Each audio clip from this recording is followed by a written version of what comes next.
सब यहाँ teachers day मनाने के लिए जमा हुए हैं। डॉक्टर सर्वपल्ली राधाकृष्णन के जन्मदिन को हम बतौर टीचर्स डे के तौर पर मनाते हैं। राधाकृष्णन पहले टीचर्स हैं जो जमहूरियत के अड्डे तक पहुँचे थे, इसलिए उनके चंद शागिर्द उनका जन्मदिन मनाने के लिए ख्वाहिशमंद थे। मगर राधाकृष्णन को ये पसंद नहीं था, इसलिए उन्होंने अपने शागिर्दों से कहा कि अगर वो इस दिन को खास बनाना ही चाहते हैं तो मुल्क के टीचर्स के लिए खास बना। इस तरह 5 सितंबर को टीचर्स डे मनाया जाने लगा। साथियों, उस्ताद यानी टीचर्स हमारे रूहानी माँ बाप होते हैं। हमारे नबी सल्लल्लाहु अलैहि वसल्लम का फरमान है और मैं मुअल्लिम बनाकर भेजा गया हूँ।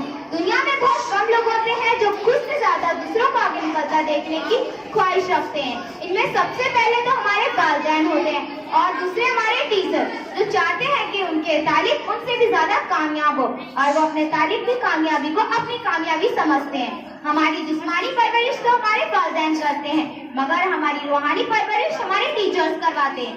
एक वाकया है, जब अल्लामा इकबाल को अंग्रेजों ने सर का खिताब देना चाहा तो उन्होंने इनकार कर दिया और कहा कि वो उनके टीचर्स को भी खिताब से नवाजा जाए। इस वाकये से हमें टीचर्स की अहमियत के बारे में मालूम होता है। आज से हम सब अहद करते हैं कि हम हमारे टीचर्स को कभी परेशान नहीं करेंगे, उनका हमेशा कहना मानेंगे और हमारे टीचर्स का नाम रोशन करेंगे। इस शेर के साथ मैं अपनी तकरीर को मुकम्मल करती हूँ।